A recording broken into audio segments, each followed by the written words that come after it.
In this video, we are going to be looking at exclusion of oral evidence by documentary evidence, and we are specifically going to be focusing on the parole evidence rule. And of course, in this video as well, I'll be sharing with you the general rule governing the parole evidence rule, and then also I'll be sharing with you the statutory provisions that establish the parole evidence rule. And also we'll be looking at the principles within which the parole evidence rule best applies. And later on, we'll be looking at the exceptions governing the parole evidence rule. We'll be looking at the exceptions both under statute and also under common law. And as usual, friends, please, if you've not yet subscribed to my channel, just turn on the notification. Also subscribe. There is a red button just below your phone or on your laptop. Just tap on it or click on it. You would have subscribed. Also, of course, turn on your notification. This is very important for you because every time videos are released, this will always be brought to your attention.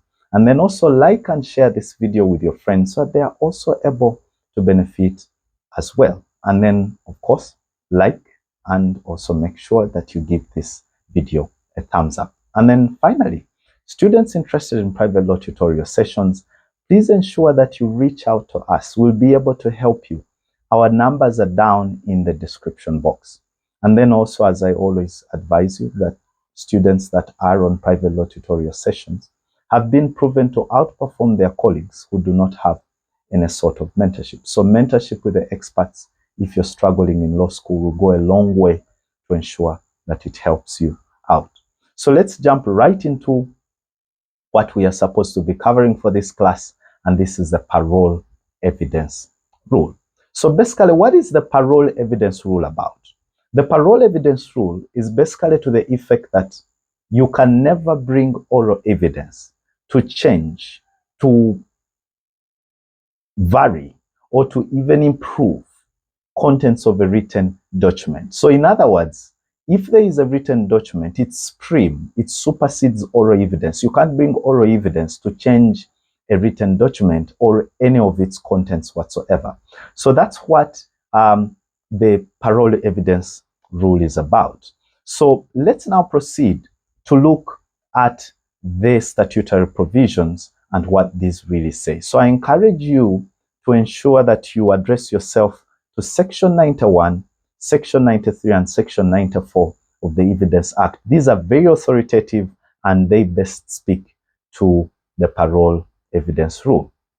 So let's now proceed and comb through them to see what the law says about the parole evidence rule. So basically, Section 91 of the Evidence Act provides for the exclusion of oral evidence to prove or vary the contents of any document. So you can't bring oral evidence to try and change the clear contents of a document. And then also of interest is Section 93 of the Evidence Act, and basically 93 and 94 are simply supplementing Section 91 of the Evidence Act, which basically as well provides for the exclusion of evidence to explain or amend an ambiguous document. So the whole essence of these sections, they are to the effect that even if a document is ambiguous, you cannot bring oral evidence to try and change it. Again, written evidence or a document will always supersede oral evidence, and you can't bring oral evidence to try and change the contents of a written document. And then finally, Section 94 provides that when the language used in a document is plain, okay, provided it's plain and it applies accurately to the existing facts, then evidence cannot be given to show that it was not meant to apply to those facts. So if a document is clear, it's not ambiguous, the words are plain, you cannot bring oral evidence to try and say that, oh, actually that's not what we meant in the documents. Section 94 is very clear in the circumstances. And of course, the general rule, like I said earlier, governing the parole evidence or parole evidence is to the effect that where there is a written document or contract, no any other evidence, especially oral evidence, can be brought to vary or to change the contents of a written document or the original document itself. So that's the general rule. we have also gone through the statutory provisions under section 91, 93, and 94 of the Evidence Act, and I encourage you to go and ensure that you go through these sections. And of course, these positions under statute have been fortified, and there are quite a number of interesting cases you can look at. But one of the locus classicus cases on this is the case of Bank of Australia versus Palmer. It's an old case of 1887 SC page 540, but it's very authoritative, and I encourage you to look at the judgment of Lord Morris. And basically, Lord Morris in that case stated that parole testimony cannot be received to contradict, to vary, to add, to change, to subtract from the terms of a written contract or the terms in which the parties have deliberately agreed to record any part of the contract and reduce it into writing. So there you are, the judgment of Lord Morris fortifying the general rule and also the statutory provisions under section 91, section 93, and section 94 of the Evidence Act. So let's now proceed and look at the principles within which the parole evidence rule best applies.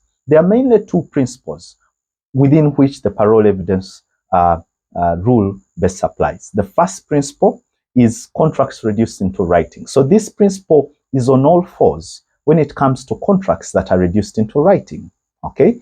Then the second principle within which the parole evidence rule best applies are contracts that are required by law to be in writing. So those are the best two situations within which the parole evidence rule applies. So I'm going to share with you about two cases or two authorities for both those two principles. Of course, as we said earlier, the first principle are contracts reduced into writing. What is the position of the law? I encourage you to look at the case of Lonzo, son of Kanyanya versus Potsdam Brothers. It's a case of 1933, volume 16, KALR, page 44. Look at the holding of court, and basically court in this case held that where the terms of a contract have been reduced into a document, no evidence is receivable by court as to the nature of the contract except the document itself. So again, court is emphasizing that all we want to hear, all we want to see is the original document itself. Then the second principle, which I earlier shared with you, are contracts that are required by law to be in writing. Of course, authority for this position, you can look at quite a number of statutory provisions. For example, I invite you to look at section 10, subsection 5 of the Contracts Act 2010. When you look at this section, it requires contracts above 500,000, for example, to be in writing. And then also when you look at section 10, subsection 6 of the Contracts Act 2010, it requires contracts of guarantee or even indemnity to be in writing. And then section 68 defines what is a contract of indemnity. So please go and look up those sections, but what you have to take home is that for such contracts to be valid and enforceable, which contracts are we talking about? Contracts required by law to be in writing. For them to be valid and enforceable, they must be in writing. This is very, very important. And of course, there is also, of course, you should be light to the fact that there is a legal requirement that money lenders' contracts must be in writing. Otherwise, they will not be enforceable by court. And this, of course, was emphasized in the case of Jamada versus Nur Mohammedi. It's a case of 1961, East Africa, page 615. And in that case of Nur Mohammed, court held that a contract cannot be enforced unless proof of a MOU is availed. So again, court is here saying that, look, if the law requires you to have some contracts in writing, then they have to be in writing as a matter of law, or else court will not enforce them. So friends, that is the general rule. Those are the statutory principles governing the general rule, and also the principles within which the parole evidence rule applies. Let's now proceed to look at the exceptions to the parole evidence rule. And of course, these exceptions are found in a number of sections under the Evidence Act. I encourage you to look at section 92, section 95, section 96, 97, 98 of the Evidence Act. All these sections encompass in them the statutory exceptions to the parole evidence rule. So we are going to come through these sections, and I'll also be sharing with you quite a number of interesting cases that provide for these exceptions. So once again, friends, in case you're interested in private law tutorial sessions, our numbers are down in the description box. Just contact us, and of course, do not forget to give this video a thumbs up. If you have any questions or comments, please put them down in the comment section. Whenever we get a minute or two, we'll always reply to them. And also like and share this video with your colleagues so that they are also able to benefit. So let's now move and look at the exceptions to the parole evidence rule. The first exception is under section 92A of the Evidence Act. And section 92A of the Evidence Act basically provides that where oral evidence would invalidate a document by vitiating factors, then in such a situation, of course, in such a situation, the exception would come into play. Please, I encourage you to go and look at the case of Patel versus Patel. It's a case of 1941, volume 19, page 41 KLR. And basically in this case, what happened is that the plaintiff sued the defendant on some instrument which, on the face of the instrument itself, it looked like a bond. Now, default having been made, the defendant denied liability on the grounds that the transaction covered by the bond was a money lending contract, and that at all material times, the plaintiff was an unlicensed money lender. That was the argument that he was putting forward. And the plaintiff raised a preliminary point of law during litigation that it was not open to the defendant to give evidence that the transaction was a money lending one. Of course, court went on and gave its holding, and court held that the defendant was at liberty to adduce evidence to show the true nature of the document or to invalidate its contents. Further, that court went on to state that evidence was admissible to prove that the consideration recited in the bond was unlawful and the bond therefore was void. The transaction in this case was actually not a bond but a money lending agreement, which was illegal due to the plaintiff being unlicensed. So again, I think you see, whenever there is a vitiating factor, and we have looked at these vitiating factors, and there are classes on this channel pertaining to Contract Law 1, where I have spoken in detail about these vitiating factors. But among the vitiating factors here that we are talking about includes illegality, mistake, vitiating factors such as the lack of capacity, duress, undue influence. Those are vitiating factors. So where oral evidence would invalidate a document by a vitiating factor, or if there is a vitiating factor in a document, then in such a situation, we shall proceed under the exception. So that is the first exception. Let's now quickly proceed to look at the second exception, which is under section 92B of the Evidence Act. And this provides existence of a separate oral agreement. So if there is a situation where there is a separate oral agreement between the parties, then in such a situation, court will proceed to hear out or to consider a separate oral agreement. So situations can arise where you make a written contract with someone, but after that written contract, you then proceed to clearly agree on some other terms orally.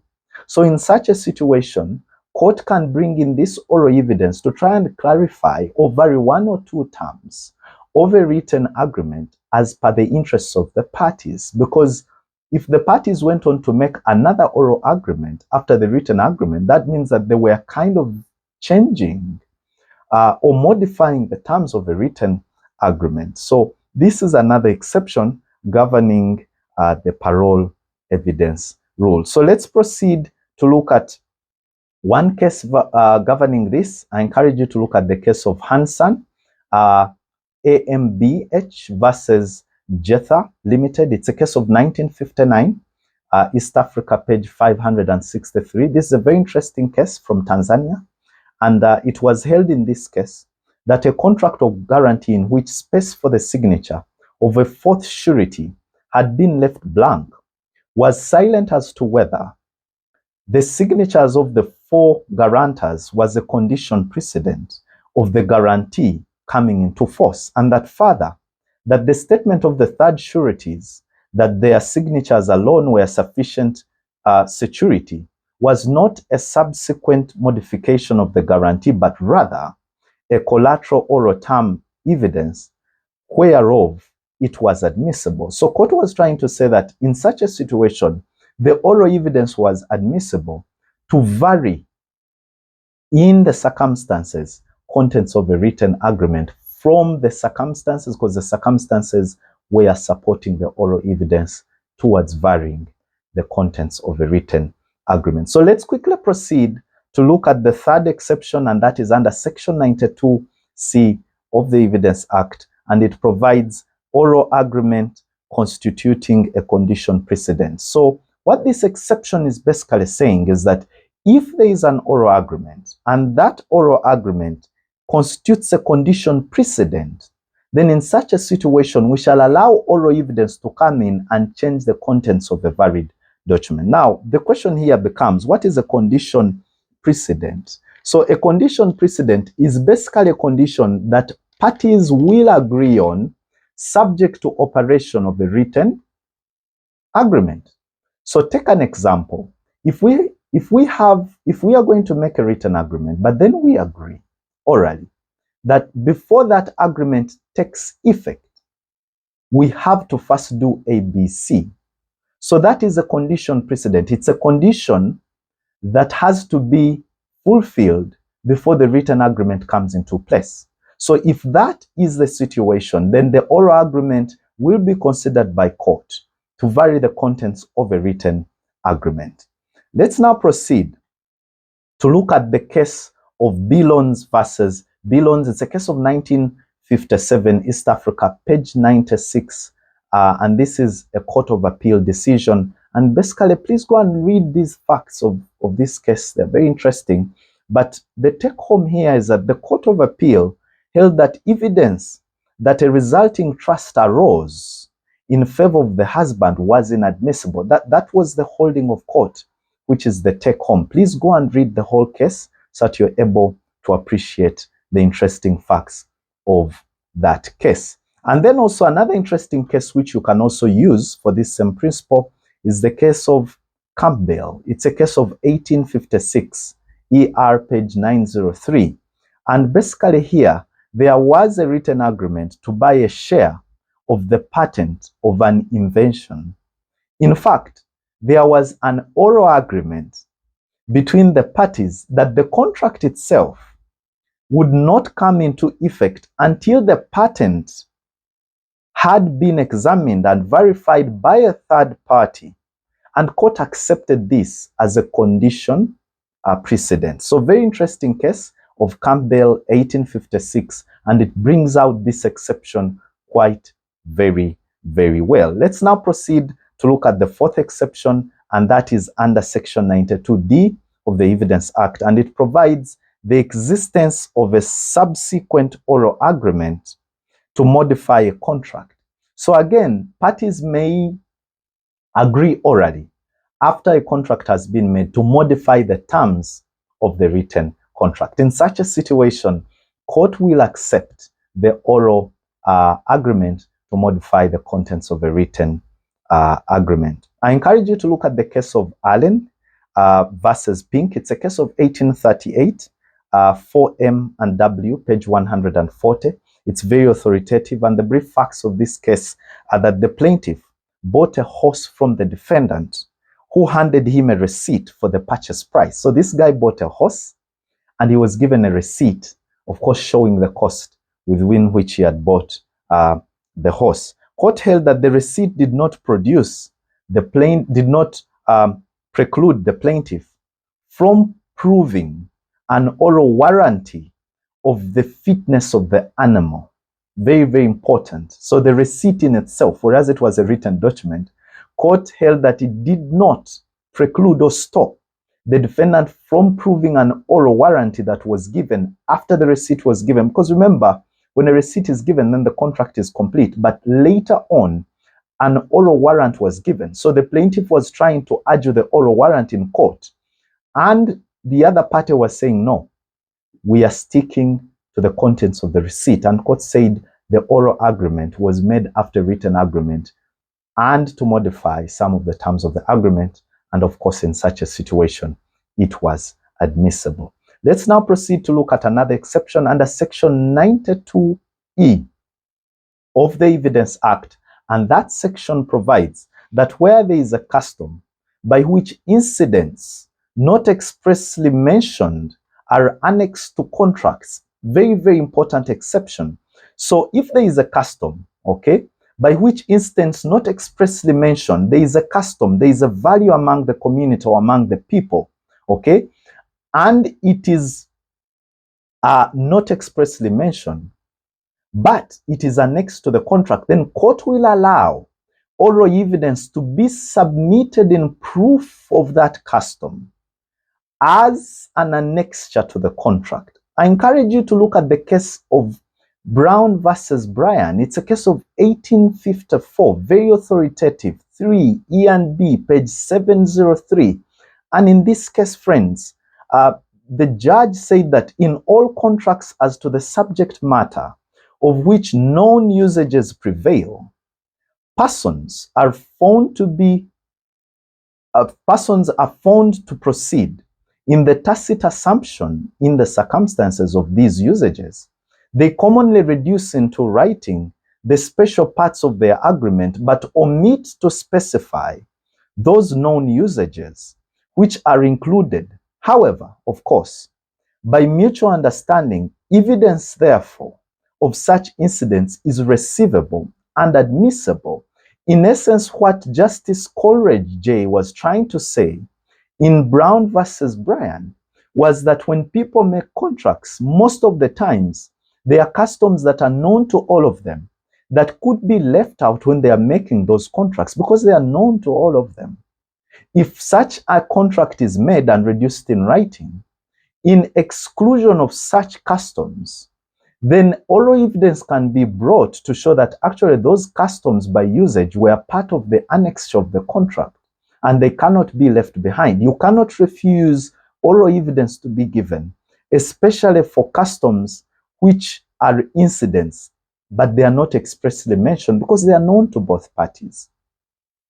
So basically, that is the exception under section 92E of the Evidence Act, and I encourage you to go and have a look at it. Let's now proceed to look at the sixth exception, and this is specifically under section 92F of the Evidence Act, and it provides facts may be proved which show a relation of language of documents to existing facts. Very, very important. What do we mean here? That you can bring oral evidence in form of facts to try and prove the relationship of the language that was used in a written document and what relationship that has. So in such a situation, if you want to prove a relationship of language as pertains a document, the law allows you under section 92F to bring oral evidence to try and show the relationship of certain words or language as used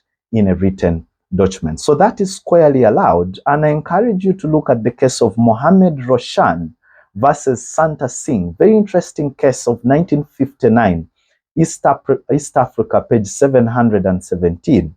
And basically the brief facts of this case were that there was a contract for certain excavation work. So these guys entered a contract to try and excavate some items to be done at a rate of 500 or 15 shillings per 100 square feet. Of course, later, the figure of 17 shillings was substituted for 15 shillings in the appellant's copy. So there was a substitution in the appellant's copy in terms of price from 15 to 17.